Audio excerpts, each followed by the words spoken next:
Hello and welcome to Mommy Dentist and Business Podcast. I'm your host, Dr. Grace Yum. Welcome back, everybody, and thank you so much for being such loyal listeners. And again, I always start with gratitude because without you all, we wouldn't be here 8 years later, dropping an episode every Friday. Thank you for all the 5-star reviews. And most importantly, well, not most importantly, but I am grateful for all of the awards that we end up winning every year. Fan favorite. And you know what? We're just grateful and we're here for it.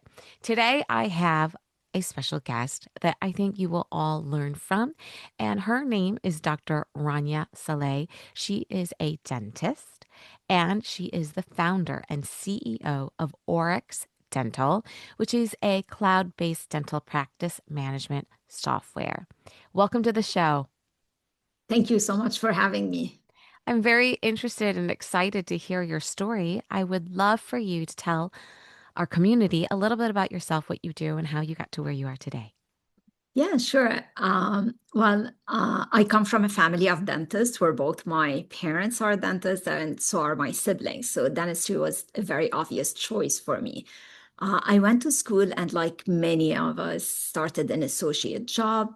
And I was so interested in more continuing education. So I went to Spear, to many CE courses. And then I found my home at the Coy Center.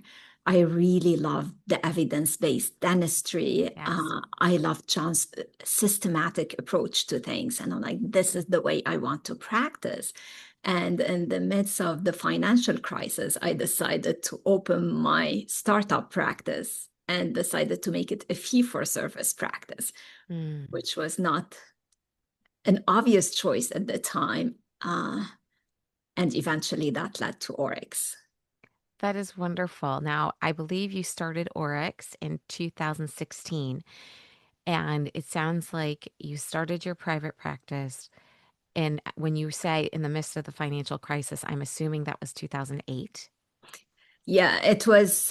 I started thinking about it 2008, 9, and opened the doors in 2010. Okay. Um, yeah. And and so in 2010 you started your journey and then 6 years later decided to start Oryx and build a software platform. How did you come up with that idea? So I was kind of forced into that idea. I was like, I didn't wake up and decide to create a practice management software. Um, I started my practice. It was very patient focused.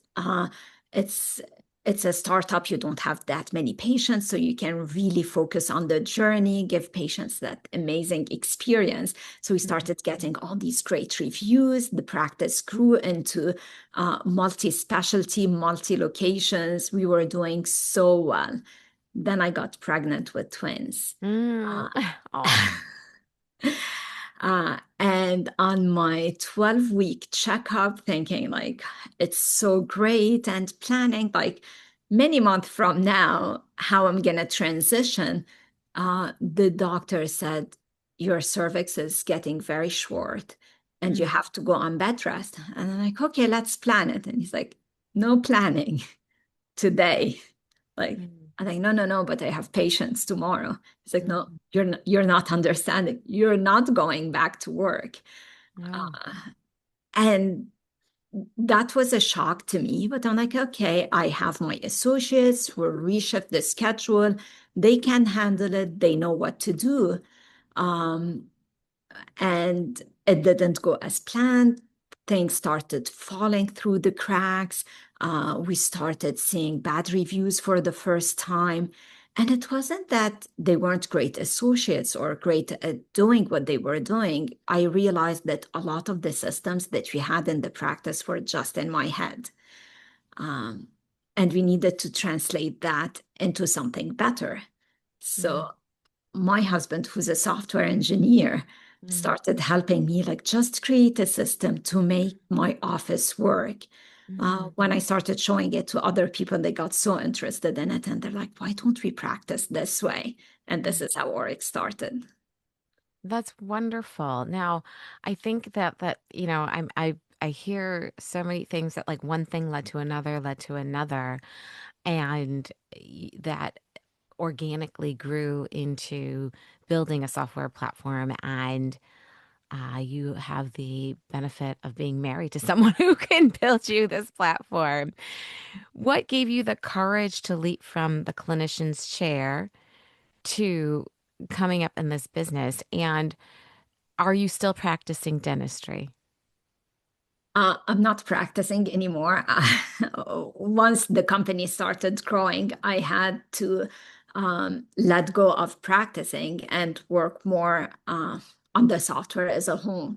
Yes. What gave me the courage? I don't think anything really gives you the courage. It was mostly people around me being so excited about it. But I feel a lot of us are a bit trapped. We're kind of waiting for that permission, and no one gives you that permission. No. And a lot of people try to discourage you. Like when I wanted to open my own practice, Mm, the place where I was an associate at, the owner was said, as a female dentist, you should not have your own practice. You're going to have a family, you're going to have kids. mm. That's not where you should go. So you always get people telling you you shouldn't do it. So I would say, like, the courage has to come from within. If you believe in something, just take that leap because no one is going to tell you, yes, great, go for it. Right. Uh, People That will is, discourage you. yes, no, I think that's wonderful that, you know what, no matter what anybody told you, you're like, I'm doing what I want to do, and you're going to do it. And so I think that that's what is powerful about being a woman dentist and following your own dreams and doing the things that you want to do on your own terms. So I really applaud you. I really applaud you for that and starting your own practice and then moving into software engineering. Now, where in the process? So 2016, you started Oryx, and then did you let go of your practice or sell it like 1 year, 2 year, 3 years later? No, within the first year, I got pregnant again. Oh, oh, wonderful.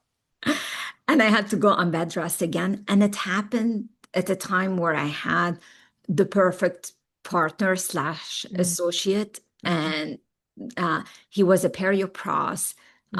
He practiced the exact same way, and I felt really comfortable. And he was looking to buy a practice. So I'm like, it's the perfect person to take over. He's the perfect person to take my patients, and it just worked out. Um, I love that. That is wonderful. I think that that is such a neat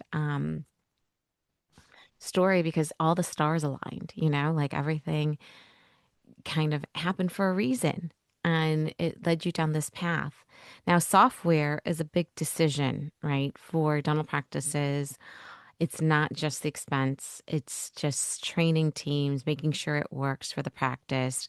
Now, I know for a startup, I did two startups, pediatric orthodontic offices, and choosing your software, your equipment, everything. I mean, when you're building from scratch, brand new construction, there's a lot on someone's plate, right? There's a lot of decisions you have to make from finding your real estate, lease agreements, construction, contractors, then negotiating equipment, buying supplies, hiring, marketing, etc.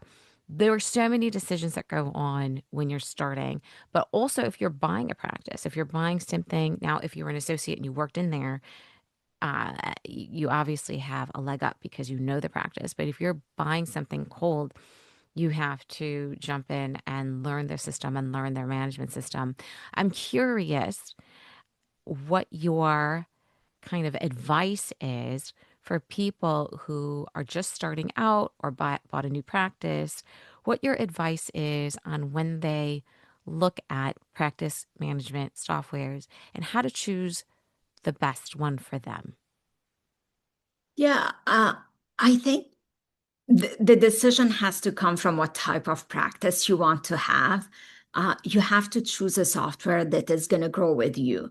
A lot of people say, like, I'll start small and eventually change, and it never happens. Like, you get so busy so quick. And Yes. luckily, most people are more successful than they think they're going to be, faster Yes. than they think they're going to be, and they outgrow their software. So I would say, choose a software that is going to grow with you, a platform that you don't have to change in a few years.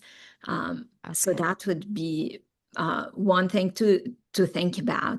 An all-in-one solution is always a great choice because you're not piecemealing things together, figuring out how to make it work. That's not where your focus should be. Things should work seamlessly for you. Mm-hmm. Obviously, in this day and age, you Mm-hmm. need the cloud software. Mm-hmm. Um, Everything in the world runs on cloud. You don't want to take care of the support, security, all of the issues that come with having servers and on-prem solution. You want to be able to access your software, your data anywhere at any time. And you need something that is AI powered. Things are shifting towards AI. AI cannot be an afterthought into No. your protocols, into your systems. It has to be embedded as part of the solution that you choose. Absolutely. I've been studying AI for about a year now, and it's just even just the past 3 months, it's changed so quickly. Whether it's for the dental office or for personal use, AI is a big deal. And for all of our listeners in our community, if you're not learning AI, you will be left behind. And if you do not incorporate it into your daily systems, into your practice, you will be left behind. And I think going back to, what I was going to ask you next was what are the biggest mistakes that you see dental practices make when they choose or switch out their software? And I think this is one of them. But in addition to not choosing something with AI, what else do you see are big mistakes that dental practice owners make? Yeah, so a bit of what I said, like not choosing a software that would grow with them, that works for now, and a bit later they have to change, and the cost of switching is so high and so disruptive. Choosing on price alone, like something that is cost effective now, is it really cost effective or is it costing you a lot more in time? Not involving your team in the decision. Obviously, you're the CEO, you're the leader of your practice, but you need the buy-in of your team if you want them to be excited about it. Absolutely. Absolutely. Now you said, a couple times outgrowing. Don't get stuck with the software that you're going to outgrow. For people who are listening who've never bought software, who are just going into this, what does that mean? What does that mean to outgrow your software? Outgrow your software could be many things, like a software that does not have the reporting that you're going to need once you're a bit bigger. A software that does not have all the AI capabilities, that was not built to grow with you. A software that cannot grow you into multi-locations, into like software that cannot support if you have 30 ops. So there are a lot of considerations to think, like, as I'm growing, is this the platform that is evolving? And you have to choose something that is innovative. Uh, Mm. at Oryx, I think we ship more features than anyone else, and we're currently the fastest growing cloud software on the market. And there's a reason for that. It's because we listen to our users. We're on the edge of innovation. We're looking at everything new and incorporating it into the platform. Are you choosing a platform that is going to provide that for you, or it's going to be like, no, this is where we stop, get an add-on, let's patch more things together? Yes. Well, thank you. Yeah, I wanted that as the response because it's just breaking down, how your workflow should look like. And if you're building out a practice, especially in the beginning, or you bought a practice, you're looking at your financials and you're obviously reviewing your P&L. And what you don't want to do is keep adding to your tech stack and then have monthly fees or more fees to add. So if you're finding that you pick the correct PMS that does as many capabilities, you don't have to add to your tech stack, which is what I think makes the most sense financially. Absolutely. Now, how should dentists measure whether their software is actually improving efficiency or profitability? Um, Everyone has different metrics that they follow. Like some people look at their production versus collection, the outstanding. Uh, I look at it like in a much, much simpler way. I take a step back and I'm like, what was really important for me when I was practicing? I wanted to have patients come in the door. I want them to be happy, refer me more patients, say yes to the treatment. And when I think about the software, is your software doing that for you? Like at Oryx, we have a risk assessment, a personalized risk assessment that gives the patient that very unique experience. They're leaving with a document that has their photos, their radiographs, an explanation of like your perio stage 2. That's why we need to treat you that way. We see these areas of decay. You're at a high risk of caries. And patients get it, they love it, and they understand the treatment. They're more likely to say yes. They refer more patients. Practices on Oryx see 90% increase in patient satisfaction, 82% increase in referrals, and they see an 87 increase in production, 40% increase in reappointment rate. So I think that's the basis of the practice. And then the next part is, do you have the right workflow to make sure that your financial side is correct? And I'm very proud to say I got a text from one of our users. I didn't ask her permission to say her name, but she's amazing. She runs a very, very tight ship. And she's like, because of Oryx, because of all the systems I was able to implement on a Mm. $2.5 million production practice, I have less than $500 outstanding. That's amazing. That is These amazing. are the success stories we love to see, we support. And we use these practices to say, like, now that we're creating our AI workflow, what do you do that makes your collection so good? And we Mm. implement these protocols as part of our out of the box systems.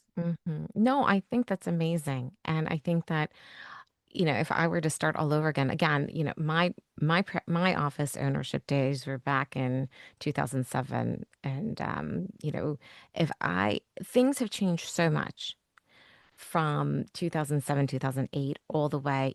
I sold two of my practices in 2020.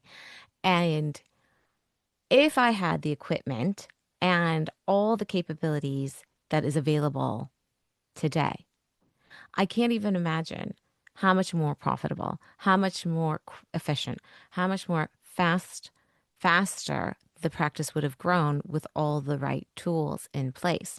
And I think that, yes, there's no right and wrong way, and every dentist owner has their own style. Some are going to be boutique, some are going to be Medicaid, some are going to be a hybrid, but choosing the right PMS is so important because that is the base. That is where everything builds from. And when you have it done right and you pick the right one, your front desk team is more efficient, your clinical team is efficient, and it all needs to work like seamlessly.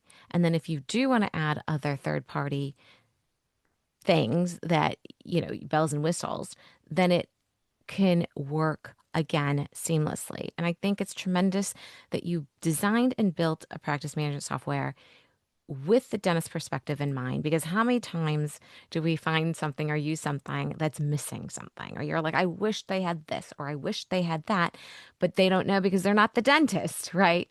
And I think it's beautiful that the design, I'm sure that the design of Oryx is very capable and has the perspective of a dentist that is running the practice. I love that, especially efficiency. If your AI automation, um, I would say, is constantly changing, right? Because of how quickly things are moving. Do you, how does a practice owner update any systems in their PMS? Is it an automatic update? Do you send out an email saying, you know, we're going to be updating soon, be on the lookout? What does that look like? So, because it's cloud, the updates happen automatically, and then Wonderful. people get a notification that we made these changes. We have these new workflows that you can take advantage of. And all the new AI features are part of, if you're on the AI plan, are part of your tier. So as we train the perio chart to be better, Everyone is getting that advantage. As we're training our AI to listen and to create the treatment plan, to create that exam, um, it's embedded for everyone. And the way I think about it is, I want the AI to be my best assistant. I don't want to learn prompts. I don't want to learn like only say it this way, say it in Hmm. that order. So when we're training our system, it's like, I want to have Jessica, my best assistant, next to me, and I want to be talking to her. And at the end of it, she knows that this is the treatment plan, this is the note done, this is what's being sent to the insurance, this is the referral. It's all done for me. And when we think about our workflow, it's having my best assistant with me every day. I love that. And she shows up and she's never sick. Yeah. And she doesn't complain Right. and doesn't roll her eyes at me. It doesn't ask for a raise. All of it. Well, speaking of AI, what should dentists be paying attention to right now? I mean, obviously that it exists and it's incorporated, but what else could you advise dentists to pay attention to? I mean, things are constantly evolving. I think they really need to get on and start using AI in any capacity, or else they're going to be left behind, just like you said, Grace. I think it's going to be embedded in everything. The best thing to do is have all your information in one place, Yes. because that would make your workflows, that would make the AI work a lot better. Mm, Uh, hmm. and just be very flexible to change. Like Hmm. what AI looked like 6 months ago is very different from Yes. what the models can do now. And I'm sure Yes. in 2 months it's going to be even Yes. more evolved. So Yes. just get on with it, get Yes. trained, and start using it. Absolutely. I love that. Now, where do you think dental practices and dentistry as a whole will be going in the next 5 to 10 years? If you had to predict and you had a crystal ball, what does dentistry look like in 5, 10 years? Oh my God. I think it's going to be very different, but in some ways, it's going to go back to the basics where so much of the redundant work is being done by AI. Like we don't have to worry about doing these tasks, calling patients to remind them of their appointments, calling Hmm. the insurance companies. All of that would be done for us. And I think it would come back where the focus is completely on the dentist, on the clinical dentistry, on fostering the relationship. So I think overall, it's our level of care is going to be elevated because we're going to have so much support from AI. Absolutely. Now, my last question is where do you've got so much going on and you have a big family. What is the number one piece of advice on how you're finding balance between your professional and personal life? Um, I think it's very hard to find that full balance that people sometimes talk about. You go through periods where you're really, really busy, and through periods where you're recharged and you have more time for your kids and your family. And that's what works really well for my family. Like my kids know that there will be a week or two where I'm fully dedicated to them. We're spending a lot of time. And there are going to be some weeks where I'm not here and I disappear. And that's our dynamic, and they adjusted to that, and we had a conversation about it, and we own it. uh, my sister, it's so important for her to drop her kids off at school. She's a pediatric dentist. uh, so like she starts her day a bit later and she Mhm. does long days on some days. I find everyone finds that balance that work for them Mm-hmm. and just goes for it. So I feel like when people discourage certain dentists from like it's a hard job, it's a tough profession. Uh, I see it as the opposite way. It's a profession that gives us great joy for serving patients, and at the same time, a great flexibility where when you're the owner, you can set your schedule, you can decide what kind of practice, what hours you want to work. And I think that's very unique and very special. It is. And that's what I think one of the reasons why women go into dentistry. You can do so many things with it. like you said, you could be an owner, you could be an associate, you could work adjacent to dentistry, you can be a professor. There's so many options. And I think that flexibility is wonderful for all women and mothers if they want to have that flexibility and still have a career. And I think we're very blessed and fortunate. We chose wisely, we chose the Yeah, right we did. career. And even though you come from, it's in your DNA. For It you, is. it's in your DNA. But I do think that we are blessed. And, I always start my show with gratitude, and I want to end the show with also gratitude because this is my moment to tell everybody that's listening, whether you're a dentist or not. We have one life. Live it well. Whatever it is that you choose to do, whether it's dentistry, whether it's to be a mom, whether it's to be whatever you choose to be, you have one life. So do it well and be grateful that you have the opportunity to do it. And I think that when you think about all the accomplishments that you have achieved, we don't give ourselves enough credit. We criticize ourselves. We think, I could have done this better. I wish I did this. We beat ourselves up. But I want you to just take a moment and think about, geez, look at what I did. And you should be so proud of yourself. And I think that, again, positive mindset, grateful mindset is what helps you to feel fulfilled and feel less burnout. So thank you. And look at Dr. Rania is doing all the things. And again, a lot of our community members do so much. We wear so many hats, but we figure it out and we own it. Like you said, we own it. So thank you again for being on this podcast with us, Rania. And if people would like to reach out to Oryx, what is the best way? Thank you for having me, and thank you for the great community you created for all the mommy dentists out there. If people need to reach us, it's oryxdentalsoftware.com. Wonderful. It's ORYX dentalsoftware.com. Until next time, everyone, stay healthy and thanks for tuning in. And remember, if you're looking to come to a Mommy Dentist event, go to our website, mommydibs.com. Look at the event section. This week, we're going to be in Nashville for our Tennessee CEO Roundtable.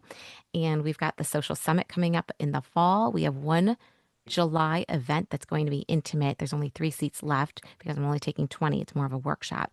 Now, if you want to join us, come look at the website and we'll see you soon. Take care, everyone.